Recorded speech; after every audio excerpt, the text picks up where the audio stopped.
We live, baby.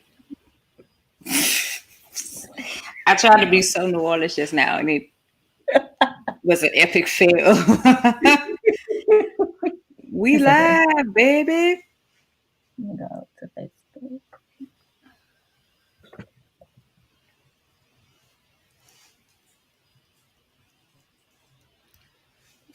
All right, I see somebody is logging in. Thank you for tuning in. It's Chick Chat Thursday.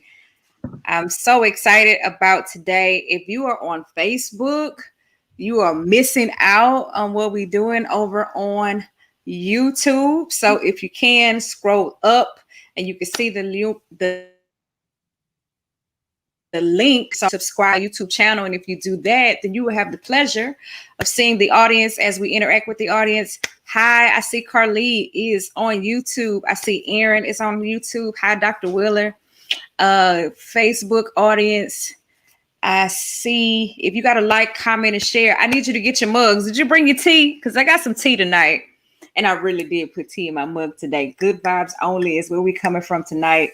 So I need you to get your mugs out because I got some tea for you tonight. And we're gonna have an amazing time. So just to give you a backstory on Chick Chat. Good evening. Hey, Miss Bergman, how you doing? Okay, Miss Bergman is there on YouTube. YouTube is live over here. So Facebook, I need you to come on over to the YouTube so that we can have some interaction. So let me explain to you Chick Chat. Chick Chat was originally a spinoff. Last year for my birthday, I had Pajamas, Pumps, and Purpose, which we will be doing later on whenever Rona leave us alone. Hey, everybody, I see you on YouTube. And so Chick Chats was going to be a spinoff of this. That is actually supposed to be a live conversation. It is an interaction with women. We will be talking about everything woman, things that we don't get to actually dive into a sanctuary, or for people who are not used to being in a church service, you just want to get some wisdom and some guidance and some instructions. So Chick Chat was designed, and the idea was for us to come together on a Sunday evening with your cute Sunday dress on and have like a brunch type of situation, and us just get to have a good time. So because of Rona did it. Yes, Rona did it. Because Rona wouldn't let me be great, I decided that we should go live and do Chick Chats on Thursday evenings live. And it will probably be, more than likely, it is going to be bi-weekly on Thursdays. So you are here. And usually for Chick Chats, if you were there last week, I need you to drop some mugs on my Facebook. If you were there 2 weeks ago when I told you I had some tea, and half of y'all came because you really thought that I had some mess to spill. But I did have some mess. I had a message that we were getting into. And as I introduced the pre-orders to my new, and she's still smiling. If you are on Facebook, you can see all of the glory of the shirt. For my YouTubers, it is hot pink. It looks like a soft pink, but it's hot pink, and it is available. So you can start pre-ordering that today. And if you would like to order your And She's Still Smiling t-shirts, you need to cash app $DWash912. Give me your shirt size, and it will be coming to you as soon as possible. So if you would like to order your shirt And She's Still Smiling, then you want to make sure that you cash app me, and I will be with that information both on Facebook and in the YouTube comments so that you're ready for that. All right. And tonight, what we have is, so when the book dropped and it was released, I have a team of people.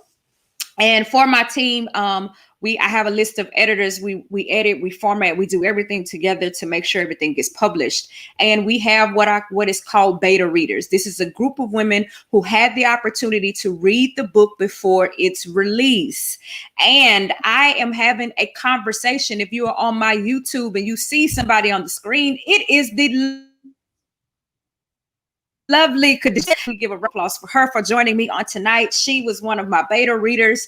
I had a list of, I think, between 5 to 10 women that were able to read the book, and they got a few chapters of the book. So she is going to spill the tea, and she will have the opportunity to tell me what she loved about it. Tell me, she has some questions for me that I am going to answer. I do not know her questions, okay? So I am giving it to you unfiltered. This is the seriousness of the answers, all of her questions that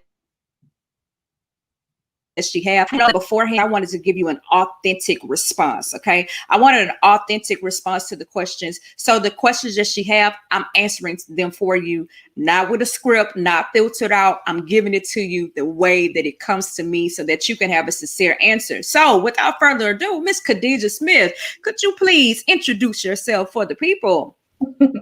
Hey everybody, my name is Khadijah. I'm 26 years old and I'm from Mobile, Alabama. Oh, Alabama. Why do I want to put you somewhere else every single time? 26 years old from Mobile. Okay, 26. All right. What was I at 26? I don't remember. That was like too long ago, like almost a decade. It was almost a decade ago, like in real life. Almost a decade, 35 in the game. So at 26, in reading the book, you had an opportunity to read And She's Still Smiling. You only were able to get through the first, like the first 50 pages. So I needed to leave that cliffhanger on purpose. We decided that we were going to leave you the cliffhanger on purpose. But for reading it, I'm sending you one. I'll be mailing you out And She's Still Smiling t-shirt so you can rep for the kid, let them all know, as you do anyway. But with this opportunity to read this book at 26, putting it in your hand, did it meet your what were you expecting?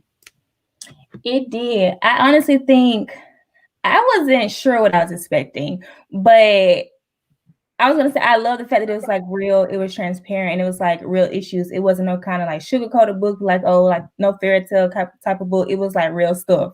And I'm like, you know what? I like this because half of the stuff I'm going through right now, and I was like, it's just speaking to all of my life. So it was real.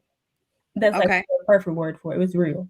And that's really what I was going for, because there are so many times that, no shot to anybody else, but by me being an avid reader, like I read a whole lot of stuff on the different topics, I am one of the people that don't really like the fluff. Like, I don't want you to make me feel good and you had 50 pages and I just wanted to get to the story. Like, I just wanted you to tell me what I came here to understand and give it to me like real straight, real off the cuff.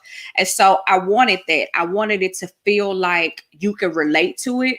I wanted you to understand that for some people, they look at me, they look at the title that comes with being who I am, and they don't think that I'm a real person. Like, from the last book, somebody really emailed me and was like, oh, I didn't think you go through anything. Excuse me? No, that is not true at all. And so I wanted to be authentic. I wanted to be real. I wanted you to feel like that you were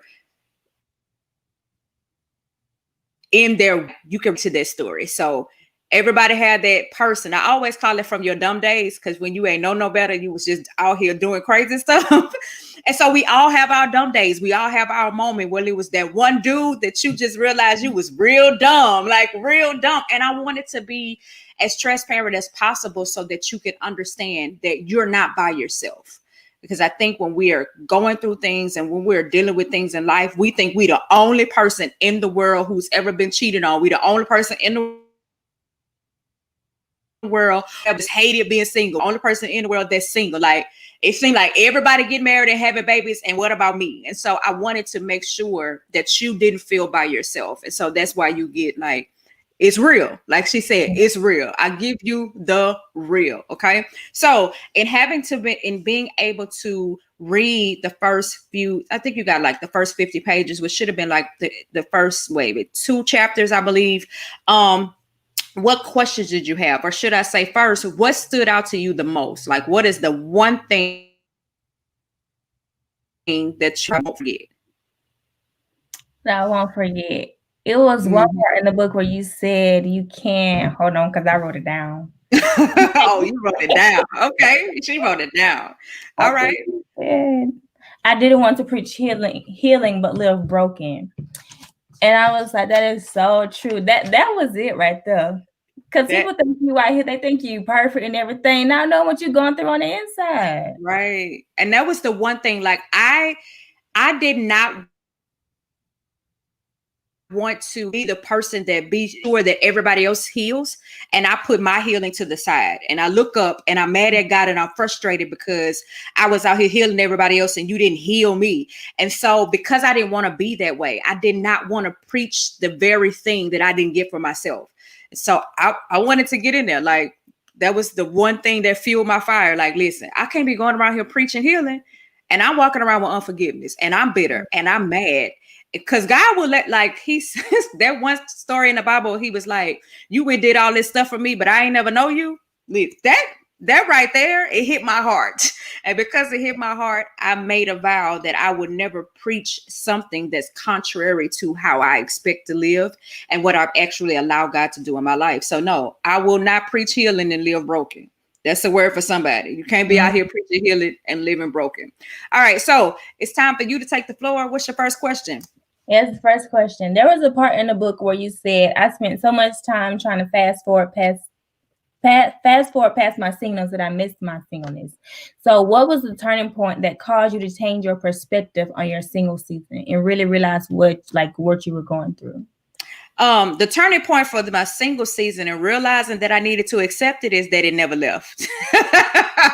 Bottom line, point blank, period. Okay. I had two options. I can either be miserable about where I was or be mesmerized by what God was able to do, even though I was where I was. And so I just, my mind, like, I can't fight where I am. It's where I am. And if I allow myself to stay stuck in where I want to be, then I found myself making foolish decisions, talking to people that I know I wasn't interested in, making excuses for people that I know I didn't have a potential to be with, but I was trying to fill the void of being single, that I was putting myself in miserable situations. Like, you don't really like him. You're not even attracted to him. The conversation is whack. You have no desire to be what he desires. So why entertain what you don't even want to explore? So if I would have continued to be miserable in my singleness, I was going to continue to make miserable decisions. And in miserable decisions, I was going to miss the opportunity to just enjoy life. Because I had a list of things, and I can be honest, I had a list of things that I was only supposed to accomplish once I was with somebody. Crazy stuff. Like, I can't buy a house until I'm married. Like, I can't travel across country until my dude with me. Like, I can't be using hashtags until I can say relationship goals. We do that little foolishness, right? Yeah. And so because I had all of these things, I found myself in waiting while then it was like, what if he never does it? Like, what if he never does it? Will you still be okay? And most people can't say yes to that. Until I found myself being able to say yes. If you never send him, I will be pleased with the life that I am living. I will be pleased with the things that I fulfilled. And because I knew that the only way that I can be mesmerized by what God was doing in my singleness, I had to stop hating being single. Like, get over it. It's a position, but it's not who you are. It's just a check in the box. You married, single, divorced. I'm single. Next. And that's exactly where I was. Next question. How do you deal with or as I'm sure you still think about your big I do moment, how do you deal with the lonely moments? Oh, Lord, fasting and much prayer. No. Fasting and much prayer helps you deal with lonely. But in all honesty, I have to figure out why. Okay, because one thing that I've noticed is that lonely have somebody next to them. And so my fulfillment can't be tied in what the other person does for me. I have to be able to be fulfilled on my own, because being with someone doesn't automatically mean that they fill in the space. They're not supposed to be there to fill in the space and make you whole.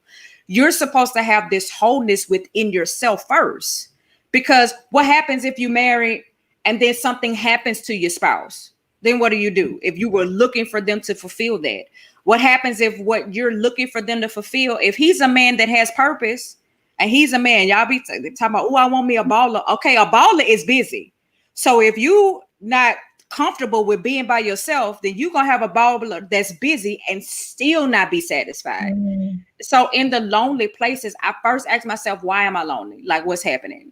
Like, being honest, like, why am I lonely? Is Did something trigger the loneliness? Is it just a genuine loneliness of desire? And when it is just a genuine loneliness of desire, I will journal. I will write. I even find myself like wanting to watch little girly movies so I can be happy about somebody else's stuff and be like, oh my God, love is possible. Oh yeah. And we'll watch a whole bunch of Hallmark movies or like little cute stuff. Like A Walk to Remember is one of my favorite movies. If you've never seen it, because you're looking at me like you've never seen A Walk to Remember, you gotta go watch A Walk to Remember. Okay, it's on Netflix. Yeah, I feel like I just on Netflix. Okay, well, they're in two places at one time. Whenever I feel like real lonely and I want to be sentimental, I watch A Walk to Remember. Because that's the ever, right? So I watch a movie, I hang out with another single friend, I'll journal. I'll call somebody. I never try to stay in it, because if you allow yourself to sit in it and be like, I'm just so lonely and ain't nobody here with me, you're gonna get stuck there for some days, because you was single Tuesday and you was still single Wednesday, and if you're not single by Thursday, you'd have made a miserable decision. You let your loneliness lead you down the path, right? And you didn't call somebody that you promised the Lord. You promised the Lord you wasn't gonna call him. If you was lonely Monday and by Thursday you booed up, something ain't right. Somewhere in the game you did something you shouldn't have done, right? So you just have to deal with it and know that loneliness comes and it doesn't last forever unless you allow it to. Because you are alone, but you're never truly lonely because you have God. And if you have God, then he's going to send you people to fill the void. Or go work out, because maybe you're bored and you ain't worked out in a minute. I was speaking to myself. So the next question is like a two-part question. So how do you deal with the first part is, how do you deal with being single and in ministry? And do you think your position in ministry makes the process harder?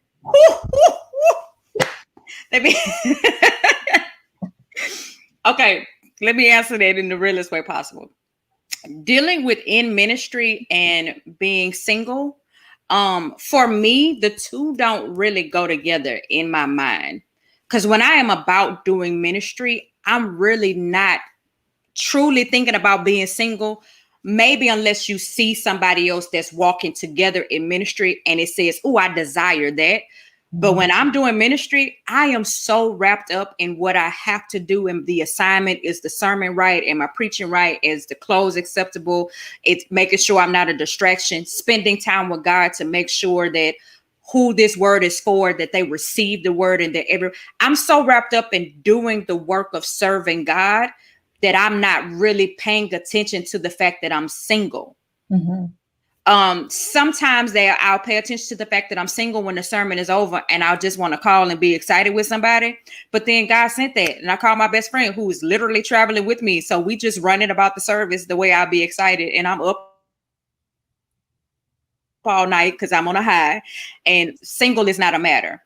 Do I think that the position makes it a little harder?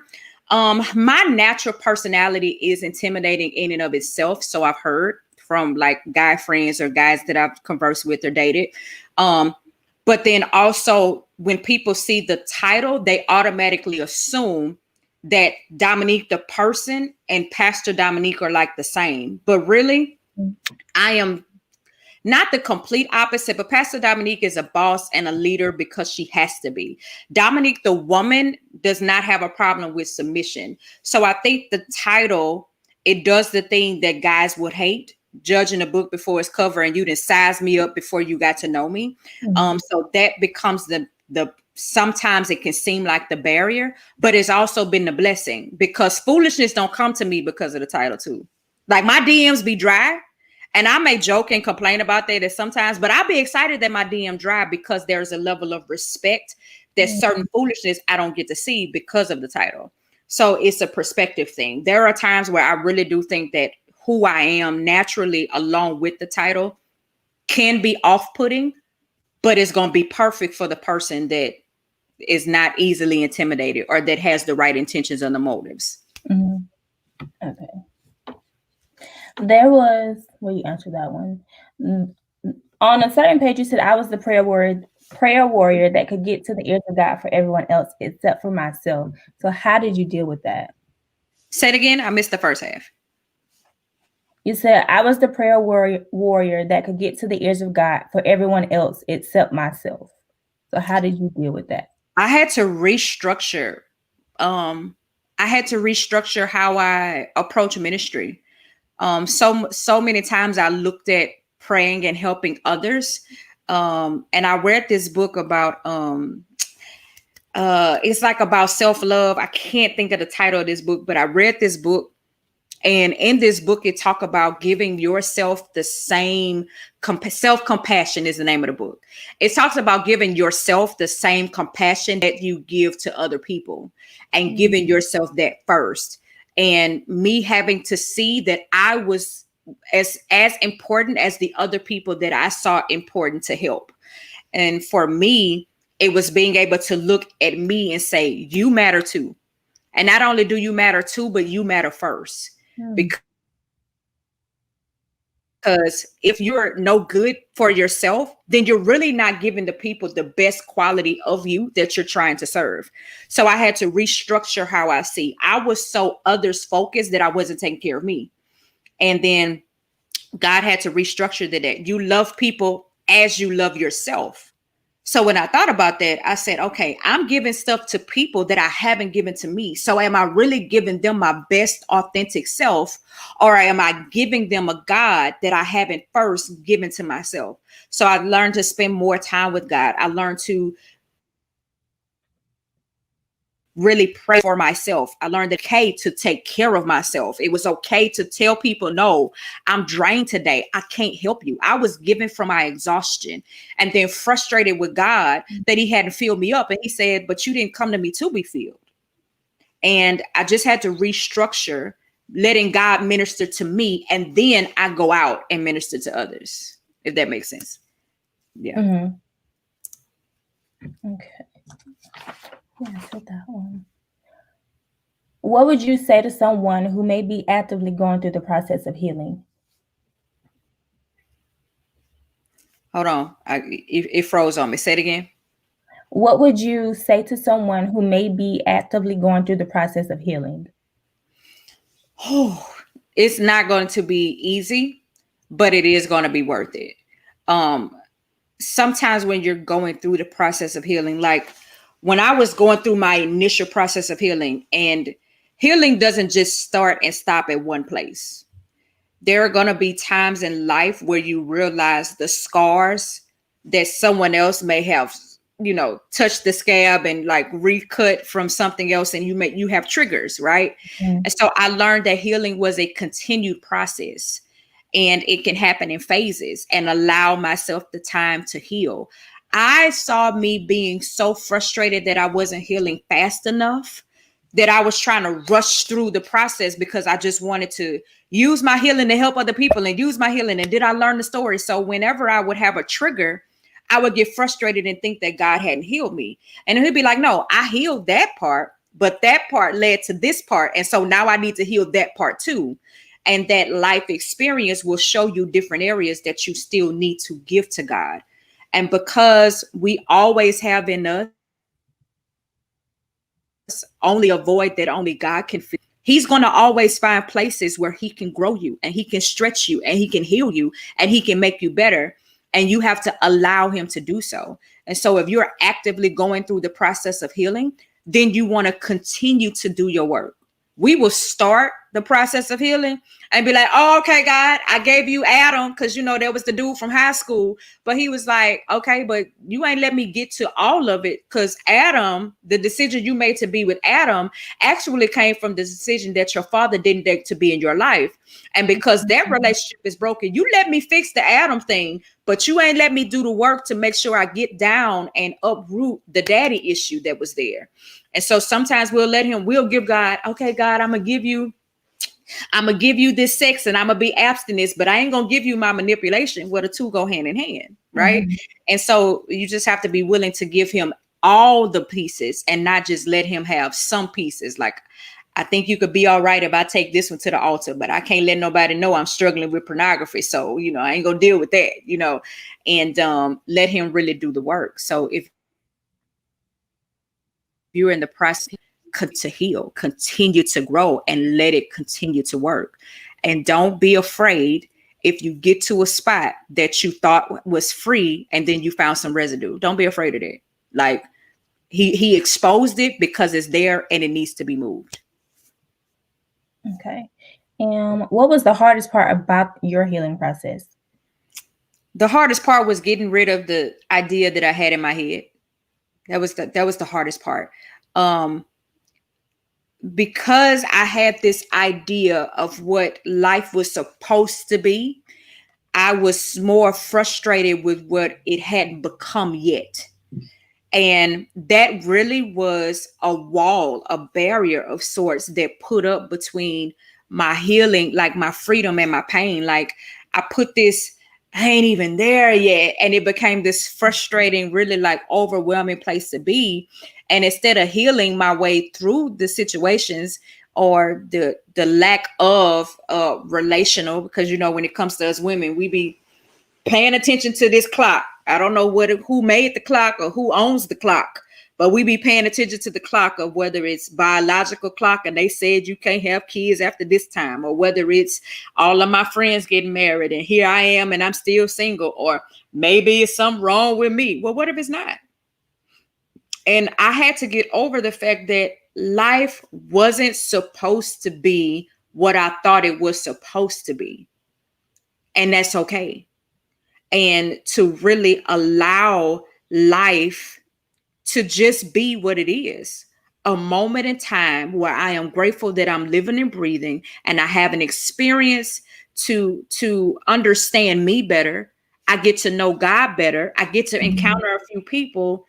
And so what? So what if it's not the turn yet? Because I will tell you this, and I can be honest, and this is me bragging in my own right. Yes, I am. And I can.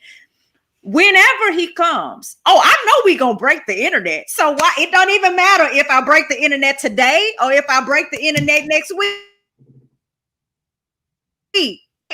I'm breaking that when it show up. So while I'm trying to figure out what day it is. Oh God. I mean, this is, if I'm gonna be honest, I'm just telling you, but just be honest. Whether it's today or tomorrow, am I not breaking the internet? Let's give the people the truth. Okay, I will. Oh my gosh. Okay, the next question. Was there any part of the healing process that almost or made you question God? Every part of the healing process made me question God. I had a lot of Gideon moments. Well, the story of Gideon in the Bible, he was like, God, if it's you, make this red wool rag turn into water, let it be red, let the sun. I had a lot of those. God, if this really you, why would you do this to me? The hardest, I think the part that makes us question God the most is we don't like to wait anything. We don't like to wait in line at Walmart.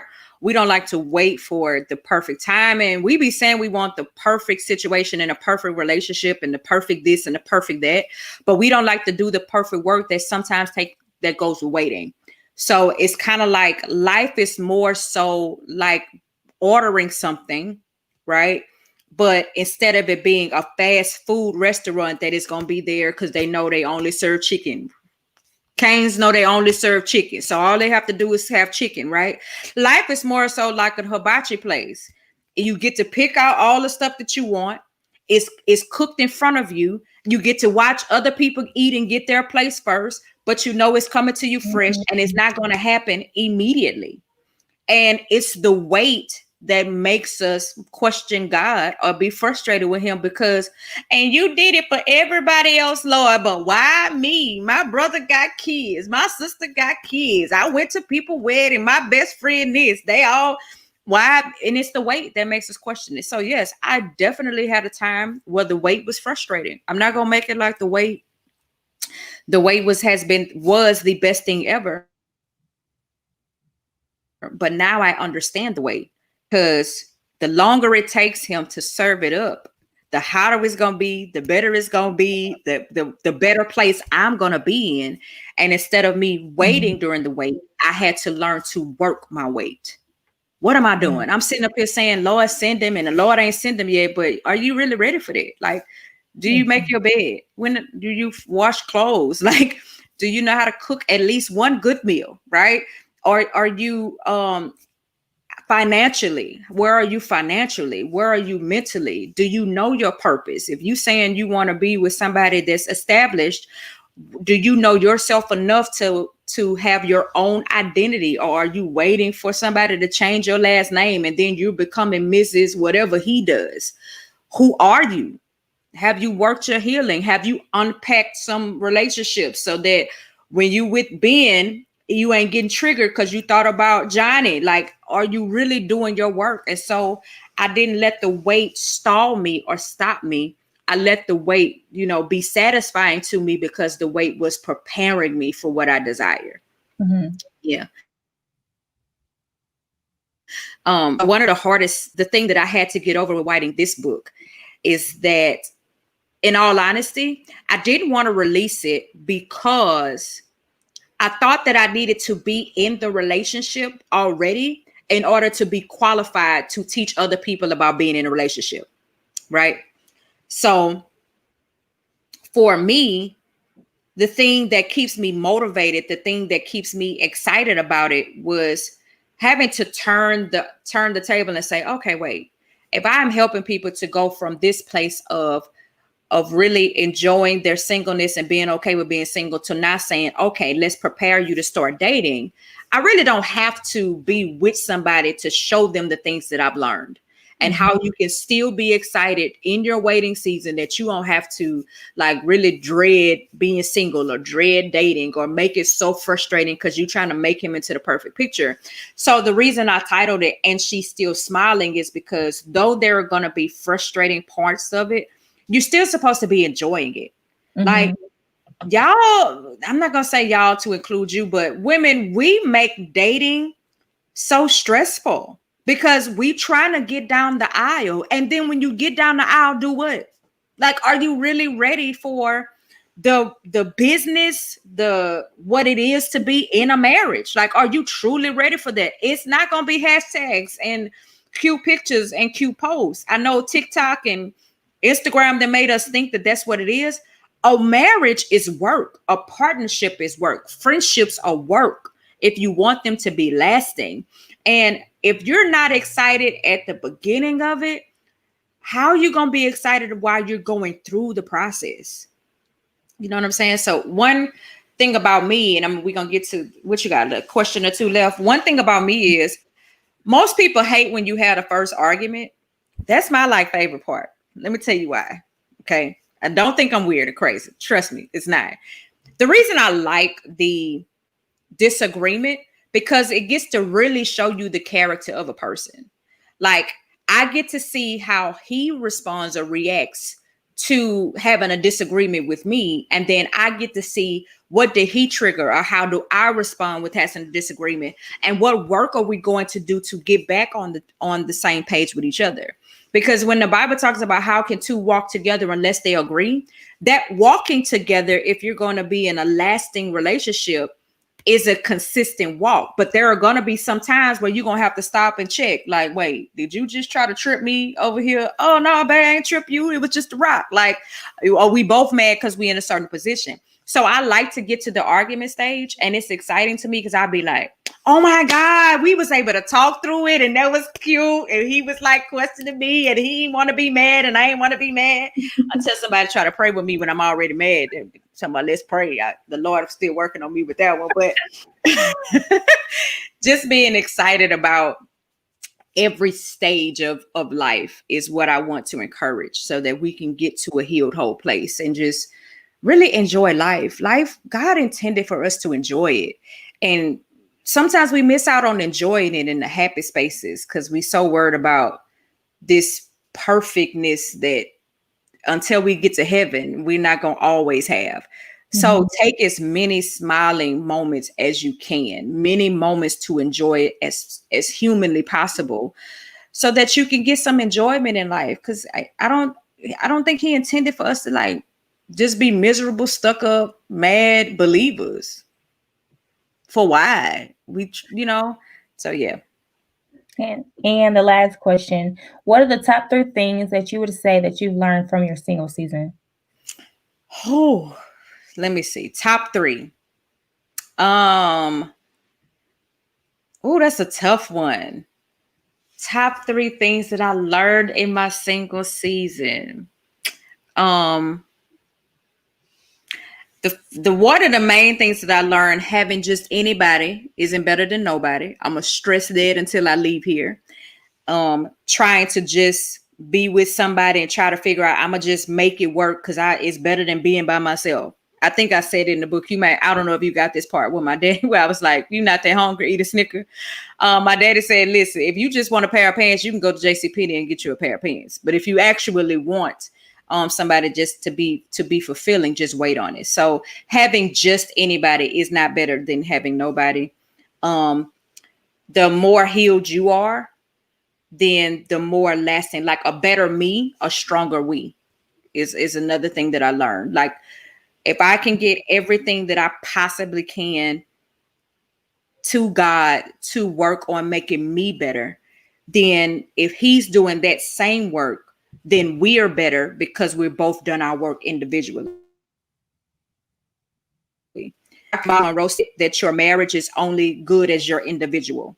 When I heard him preach that in a message, it really stuck to me as something I'll never forget. So the second thing that I learned that in my single season is that I need to be the best me possible now so that I can be the best she possible later. So who I am now and this me really sets the tone for who I allow myself to become when I'm with my spouse, and just learning to enjoy that. And the last thing that I learned is enjoy the journey. Enjoy the journey. There are days where single is so loud, and there are days where I am accomplishing things as single that I thought I had to have a spouse to accomplish. And I just try to enjoy it as much as I have. I don't have to wait. I can go live life now. I can travel now. I can check off things off my checklist. I can start the business now. Sometimes as a single, we create all of these beautiful things that look great for social media. Ooh, we gonna write a book together because that's the one I still been stuck on, but I keep releasing them all by myself, right? We gonna write a book together and we gonna go, travel together, and we gonna road trip. No, I could do that too. We gonna see this and I'm gonna do that, and we gonna dress like this. And there are things that now I'm just enjoying the journey. I'm enjoying my moments. I'm enjoying my time because I know when he comes, that's a whole different work that God has for us. And so let me just enjoy the Dominique role before, I got to add question mark to it. And then that's a totally different journey. Because I heard from a lot of married friends and friends with kids, like, you gonna want your me days. And so while I have them, I just want to enjoy them. Anybody that's still online, we have 5 minutes left to have. Any questions for me? Any questions for me or for Khadijah, since she's here and she's ready? Oh, you can't see. Oh, I forgot. Shameless plug, but I meant to plug it. And She's Still Smiling t-shirts are available now for pre-order. So if you would like to pre-order a shirt, And She's Still Smiling, it is hot pink. For those of you that are on YouTube, it's showing up a different pink for whatever reason. But it is hot pink with the right writing. It is $20. If you want to do it small, medium, and large, it's $20. Extra large is $25.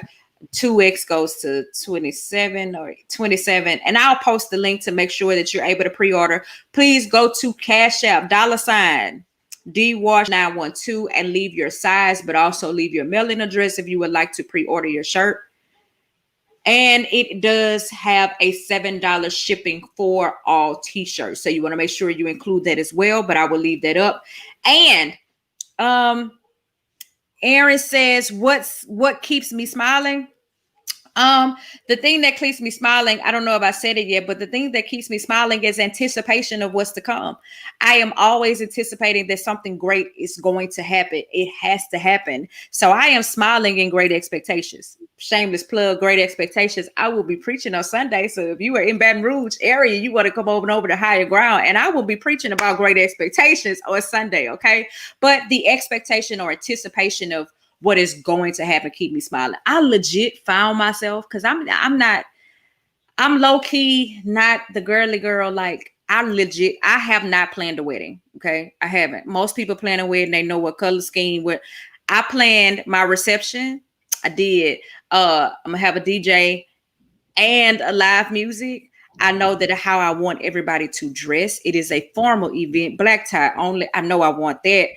But I don't know. I never thought about anything else. And so the other day, randomly driving down the street, I don't know what put me on the road to start searching people proposals. And I was like, oh, that was cute. Like, I really want the thoughtful, like, proposal. Like, it don't have to be, Tia know what's up. They know what I don't want. And so there are moments where I just smile, like, that's going to be cute. Or smile, driving down the street, and Best Part came on, and I looked over like, man, somebody go sit over there one day and we going to be cute. Let's go. I don't know. So that keeps me smiling. The expectation to know that it will happen. And even if it doesn't, which will for like, well, maybe I don't want to be in a relationship. Even if it doesn't, I'm okay with where my life has been, because I'm still doing the journey, getting to start my t-shirt business, writing another book, getting into a house and getting a car and doing all of these things in my single place. Those are things to smile about. That's exciting. There are things that people don't think you can accomplish until you have a man. There are really people that think that until you have a man that can pay bills, just live simple. And I'm doing it with the help of God. So that's smile worthy. So that keeps me smiling. All right. So t-shirts are available, small, medium, and large are $20, extra large and 2X is $25, double X is $27, something along that nature. I'm gonna put it up. You can order at Cash App $DWash912. Put your size as well as your address if you are outside of the Baton Rouge area. It is $7 for shipping. And the whole reason why we're here is, and she's still smiling, the book is available for pre-order today. Yep. So go to smiling.onepage.shop and order your book tonight. Last week y'all did so good. I got Aaron, did we get my 25? I think we got to the 25 of the pre-order. So if you could do me a huge favor tonight, go over to smiling.onepage.shop. If you are on Facebook, then the link is available for you to pre-order your book. If you are on YouTube, I will be sure to leave the link in the comments so that you can order. It has been an amazing Chick Chats. Here's what I also want you to do for my YouTubers and my Facebook audience. Give me another conversation for us to have. In 2 weeks, we're going to do another Chick Chat. I do believe that Winter asked me to talk about dealing with anxiety and how we deal with that as being a believer. And so I want us to talk about that. I want to talk about anxiety. I want to talk about whatever it is that you want to talk about. Like if you want to talk about, hey, I really been struggling in this area. I'm dealing with this. Give me some topics. We're going to talk about them real and uncut. There's some conversation I have by myself, some that I will have with others, but let's give my amazing co-host, Miss Khadijah Smith, the great round of applause. Insert claps in this area for the questions on tonight. Also, shout out to Crystal. She wasn't able to be here because of the hurricane that is expecting tomorrow and the weather. She's a nurse and she was called in to stand to work lately, but she did send a question. So Crystal, I hope I answered all of your questions. For those of you all who have been joining me, thank you so much for being here. I know your time is important and you could have been anywhere else, but you chose to be here at Chit Chats on Thursday night with me, Dominique, Pastor D, Pastor Dominique, whatever you want to call it. We were here with me and I'm excited about it. And I look forward to mailing you your book because you're going to go